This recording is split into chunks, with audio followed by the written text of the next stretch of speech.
Quero falar sobre uma paternidade segundo o coração de Deus, amém? Porque o modelo de Deus de paternidade fala a respeito de encorajamento, o modelo de Deus de paternidade fala a respeito de proteção, de provisão. Olha que interessante, a Bíblia diz que quando Moisés recebe de Deus uma missão, Moisés olha para ele e olha para a missão e fala: Deus, mas quem sou eu? A resposta de Deus para ele é: eu estarei com você. A paternidade no modelo de Deus sabe que você não tem tudo o que você precisa. Irmão, eu quero pregar essa noite, pega essa chave. Você não tem tudo o que você precisa, mas o fato do pai estar com você já é tudo o que você precisa. Então às vezes o filho olha para si e fala: eu não tenho o que eu preciso para chegar lá. Mas a chave não é o que você já tem, é o que o pai tem para te dar. Deus, quem sou eu para libertar o povo, para afrontar Faraó, para passar pelo mar? Deus fala para ele: filho, eu sou com você. O salmista em outro momento fala: mesmo que eu ande por um vale de sombra e morte, mal nenhum eu temerei, porque tu estás comigo. A chave da paternidade, segundo o coração de Deus, é o fato de Deus, como um bom pai, nunca deixar o seu filho desamparado. Aí talvez alguns vão dizer: pastor, mas na minha história não é bem assim que funcionou, porque no ano passado eu enfrentei a maior crise da minha história. Porque há 10 anos atrás eu enfrentei um momento difícil na minha casa, porque esse ano eu perdi a minha empresa, ou eu enfrentei um momento difícil de saúde. Irmão, olha para mim, a gente tem que entender que o fato de Deus permitir que algumas coisas aconteçam, não significa que Deus não nos proteja enquanto elas acontecem. O mesmo Deus que permite é o Deus que protege. Deus permitiu a fornalha, mas protegeu na fornalha, inclusive dançou com eles lá dentro. Deus permitiu a tempestade, mas protegeu na tempestade. Deus permitiu o gigante, mas protegeu do gigante. Deus permitiu tudo que os heróis da fé enfrentaram, mas protegeu cada um deles. Então eu tenho que entender que a paternidade de Deus não significa um Deus que me livra o tempo inteiro, mas um Deus que me protege o tempo inteiro. Você está comigo? O problema é que às vezes a gente está com uma paternidade deformada, e a gente acha que um bom pai me livra do processo. Se o teu pai te livra do processo, o teu pai está te poupando da promessa. Porque por mais que meninos possam ouvir de Deus visões de futuro, Deus só faz acontecer quando a gente se torna homem. Deus não tem problema em compartilhar visões e sonhos com meninos. Compartilhou com José quando ele era novo. Compartilhou com inúmeros heróis da fé visões e sonhos. Mas por mais que Deus não tenha problema em compartilhar com você enquanto você é menino, Ele não vai fazer enquanto você não se torna homem. A Bíblia diz que Jesus, Ele crescia em sabedoria diante de Deus e do povo. João Batista crescia em sabedoria diante de Deus e do povo, até que chegou o dia em que Ele se revelou para Israel. Irmão, olha para mim, Jesus cresceu em secreto antes de se revelar em público. Cadê Jesus? Cadê Jesus? Mandaram matar todos os primogênitos, queriam pará-lo antes do ministério dele começar. Cadê Jesus, irmão? Está no deserto. Cadê Jesus? Está na sinagoga. Cadê Jesus? Ele está aprendendo.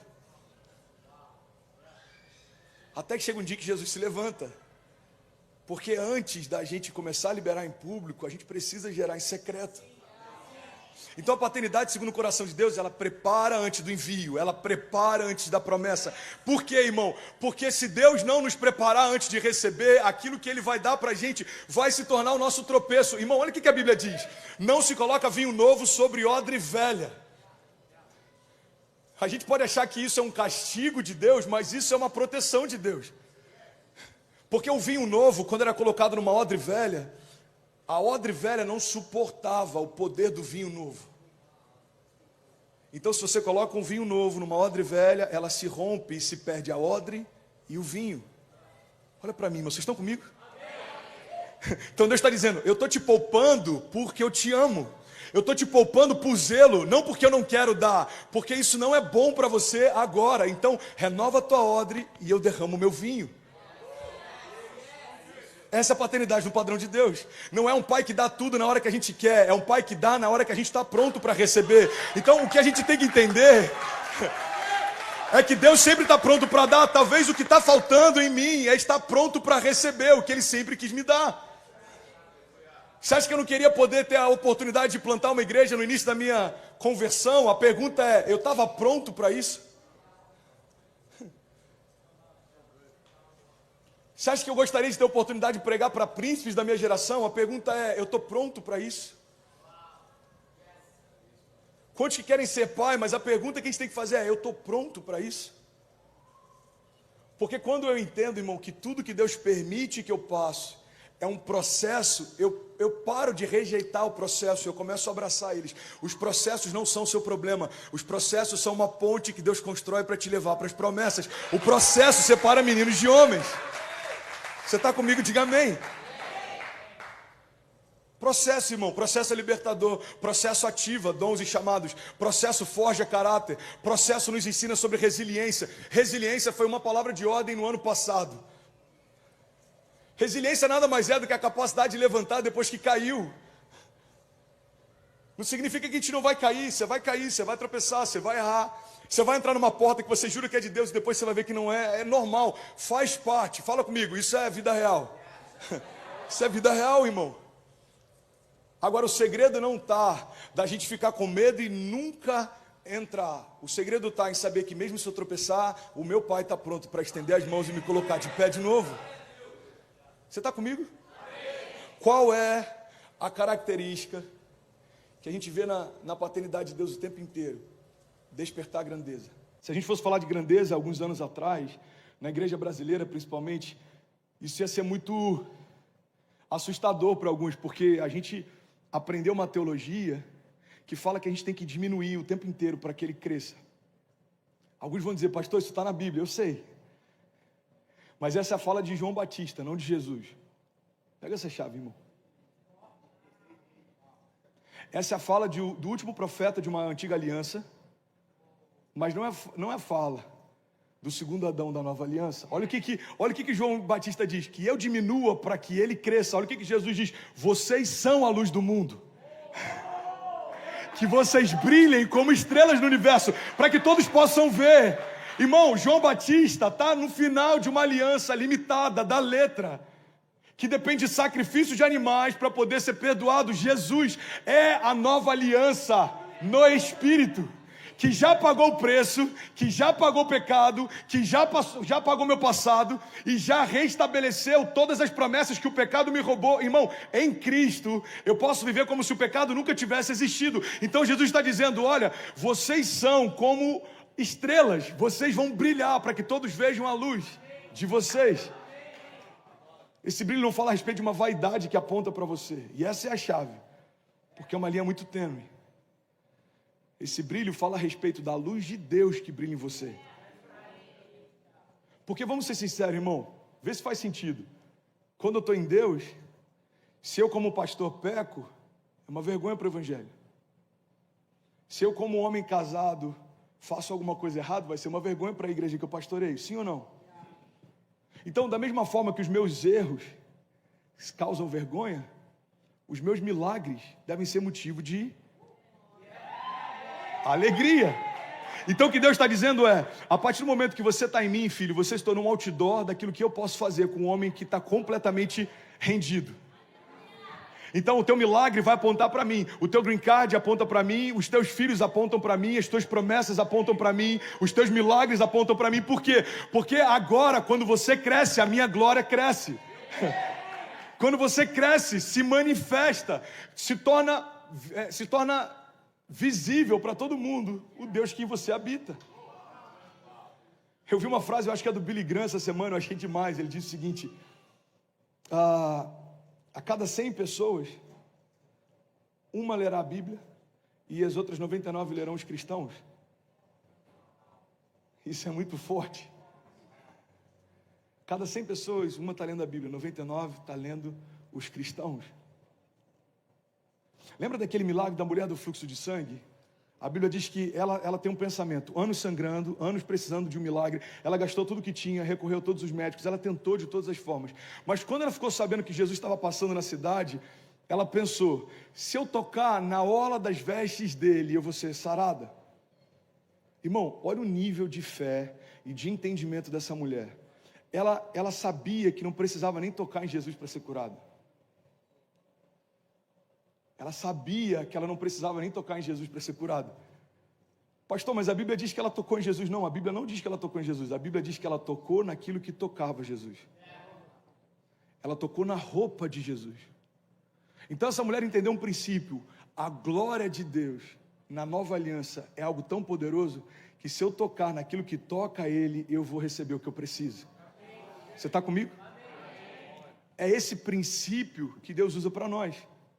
Tem pessoas que nunca tiveram encontro com Jesus, mas vão ter um encontro com você e vão encontrar Jesus em você. Tem pessoas que nunca ouviram Deus falar, mas vão ouvir você. Tem um amigo que está aqui visitando hoje, eu não vou falar para não chamar atenção, mas hoje pela manhã veio um casal, e esse casal falou, cara, eu conheci esse seu amigo uma vez em Nova York, a gente estava num GC, numa célula, e ele liberou uma palavra para mim que, cara, eu nunca vi algo daquele tipo. É como se fosse uma visão que ele estava tendo, e ele estava impressionado, falando sobre palavras de sabedoria e palavras de revelação. E ele falou, cara, e exatamente o que ele falou aconteceu. Você vê, alguém ouviu Jesus falar e falou para quem nunca tinha ouvido ele falar. Esse é o princípio do Evangelho. Então por que eu estou compartilhando isso essa noite? Porque eu creio que quando você despertar para a grandeza, tudo ao teu redor vai começar a se tornar grande também. Tua família vai começar a sonhar com grandeza também. Irmão, grandeza, entende isso. Grandeza não é algo que se constrói em dias, ok? Eu lembro de uma frase do Irving McManus, alguns anos atrás, ele falou, a fama se constrói em dias, a grandeza é o trabalho de uma vida inteira. Grandeza tem a ver com você construir legado, grandeza tem a ver com você construir uma vida que vale a pena ser compartilhado. Irmão, é construir algo que vale a pena ser lembrado mesmo depois de você não estar mais aqui. Billy Graham construiu grandeza. E eu não sei por que eu estou falando dele hoje, mas pode fazer sentido para alguém, tá? Alguém está recebendo algo de Deus essa noite? Olha que interessante, quando Billy Graham morreu, no velório dele, colocaram o caixão dele e o púlpito na frente. Eu lembro como se fosse hoje, isso me impactou demais, cara.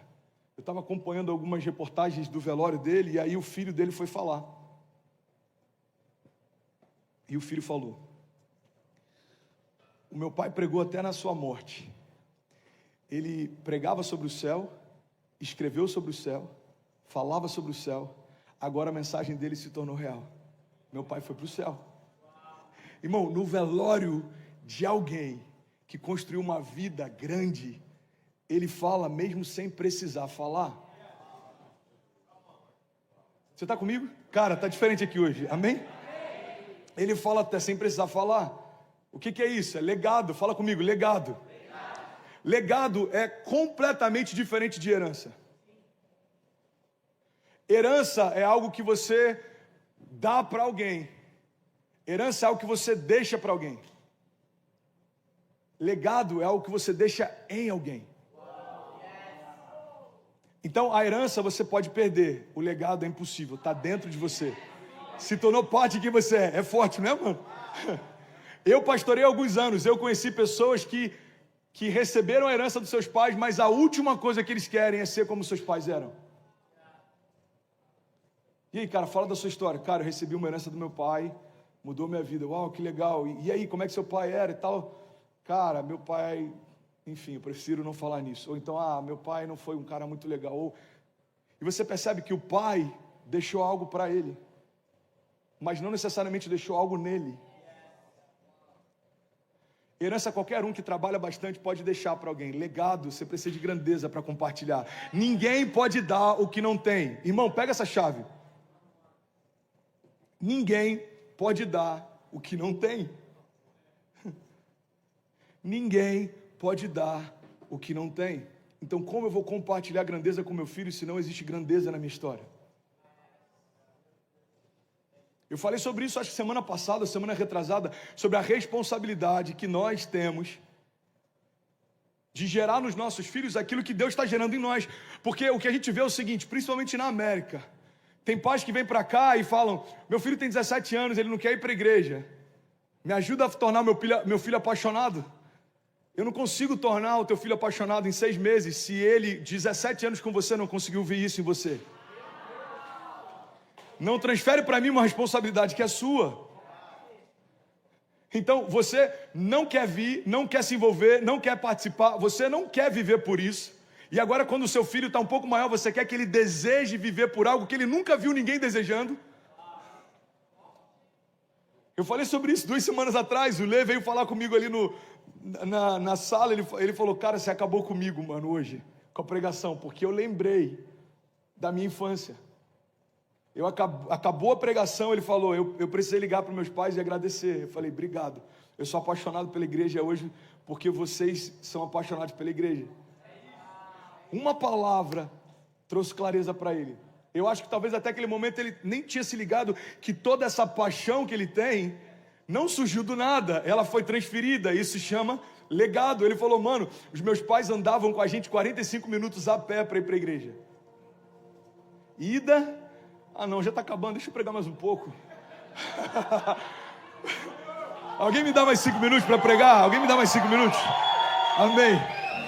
Então segura um pouquinho, entra daqui a 3 minutos, só para parecer que está acabando.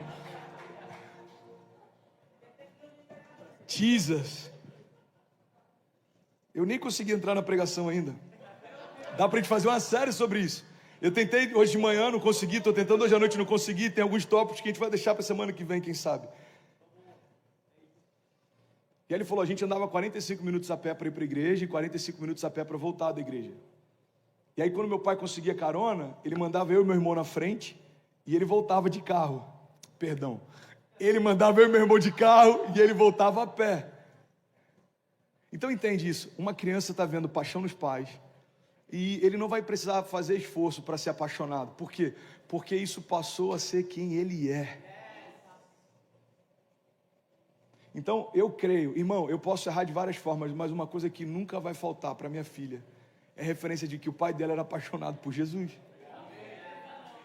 O vídeo dela, o que me quebrou, eu comecei a ver hoje de manhã, em casa, tomando café, eu parei, eu falei, não, deixa que eu vou terminar de ver na igreja. Uma frase dela, para mim, deu uma sensação do tipo, cara, vale a pena, a gente está indo bem. Ela falou, meu pai é um pastor grande. Olha que louco isso, eu não tinha nem ideia, irmão. E eu estava pregando sobre paternidade que desperta a grandeza. Ela falou, e ele está mudando o mundo. O que uma criança que vê no seu pai alguém que está mudando o mundo vai querer ser quando crescer? Faz sentido? Então quando o mundo tentar falar para ela, você tem que ser igual, ela vai falar, não dá, eu nasci para mudar o mundo, não para me conformar com ele. Irmão, isso é Romanos, transformai-vos, pois, pela renovação do vosso entendimento, para que então possam experimentar qual é a boa, agradável e perfeita vontade de Deus. Alguém que foi gerada por um pai que está transformando o mundo, não vai querer nadar na mesma corrente que o mundo inteiro está nadando. Eu fui gerada para colocar o mundo de cabeça para cima. Eu fui gerada para fazer história. Pastor, você não acha que isso é um pouco de, sei lá, de prepotência? Não, eu acho que é um desperdício se você viver qualquer coisa longe disso. Sendo príncipe, sendo filho do Deus vivo, carregando dentro de si o mesmo poder que ressuscitou Jesus dentre os mortos, e achar que você foi gerado por Deus para pagar contas, comprar coisas e viver uma vida normal. Não, você não foi gerado por Deus para viver uma vida normal, porque uma vida normal, pessoas normais vivem. Você foi gerado por Deus para viver uma história sobrenatural, porque isso só os filhos de Deus podem. Somos pessoas ordinárias, mas servimos a um Deus extraordinário. Não dá para ser diferente disso. Por quê? Porque Deus colocou grandeza em mim. Deus decidiu habitar. Irmão, deixa eu falar uma coisa. Se existe alguma resistência no que eu estou pregando na mente de alguém aqui, ou alguém que está online, já somos 8 mil pessoas conectadas. Suécia, Austrália, Bolívia, Alemanha conectadas também. Japão, Angola, Argentina, Moçambique, Brasil, Portugal, Estados Unidos. Deixa eu te falar uma coisa. Talvez alguém ainda pode ter uma resistência do tipo, pastor, eu ainda não estou convencido de que eu preciso ter uma vida de grandeza. Então deixa eu só lembrar da matéria-prima que foi colocada em você. Mesmo que você não queira, o Deus que decidiu habitar em você, Ele é grande. É como um tesouro colocado em vaso de barro. Isso é quem nós somos. O vaso é de barro, é simples, é frágil, é limitado, mas tem um tesouro colocado dentro dele. Esses dias acharam um diamante, é o terceiro maior do mundo, se eu não me engano. Essa semana passada eu vi a matéria. E sabe o que é interessante? Se eu pegar o cofrinho da Ceci e colocar esse diamante lá dentro, não vai diminuir o valor do diamante por conta do lugar que ele foi depositado.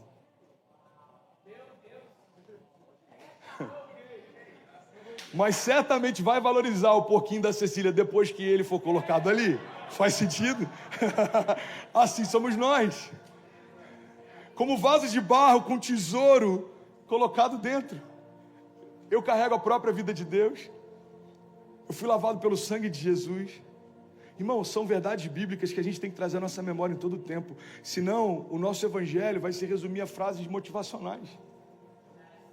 Qual é o princípio fundamental do evangelho? O único que poderia me julgar preferiu morrer no meu lugar.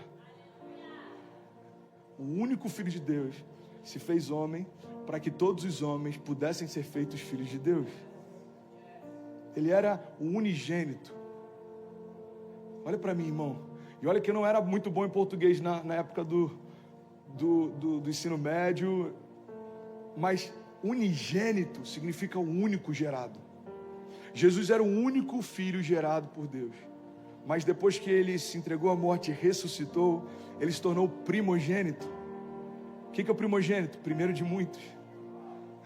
O único filho de Deus morreu para que voltasse a se tornar o primeiro de muitos. Então ele se entrega como único e volta como primeiro. E quem que vem depois? Eu, você, a sua família, os seus filhos, os filhos dos seus filhos, os filhos dos filhos dos seus filhos. Você está comigo? Bases fundamentais do evangelho. O sangue de Jesus me lavou. E pelas pisaduras dele eu fui sarado. Isaías 53. Certamente Jesus levou sobre si as minhas doenças e enfermidades. Por que eu sou sarado? Porque aquele que era a própria vida se fez doente para eu me tornar sarado. Aquele que era completamente próspero se fez maldito para eu ser feito abençoado. Aquele que não cometeu pecado se fez pecado por mim para que eu me tornasse justiça de Deus. O maior milagre do evangelho, irmão, é esse milagre da substituição. Jesus tomou meu lugar naquela cruz, tomou a minha coroa naquela cruz, passou a minha vergonha naquela cruz, recebeu o meu jugo naquela cruz, pagou pelos meus pecados naquela cruz. Então eu não posso viver como se aquilo não tivesse sido feito. Você está comigo? O louvor está comigo? Vocês estão comigo? Pega essa chave, irmão.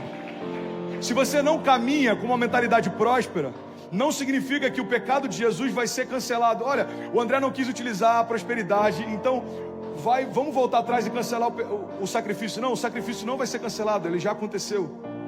Se você vai usar ou não, é uma escolha sua, mas está disponível. Se você não quer caminhar segundo a grandeza que Deus tem para você, irmão, é uma escolha sua, mas não vai mudar o que Jesus fez, já está pago, já foi consumado. Quando ele está lá, né, de braços abertos, a Bíblia diz que ele declara em alta voz: Tetelestai, está consumado. Pai, eu te entrego o meu espírito, está consumado, foi feito, o preço foi pago. Jesus entrega a vida dele. A Bíblia diz que ele toca o inferno, mas ao terceiro dia ele ressuscitou.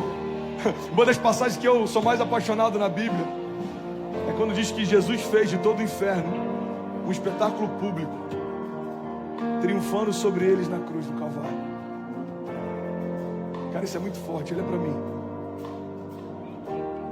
Jesus fez de todo o inferno um espetáculo público, triunfando sobre o inferno na cruz.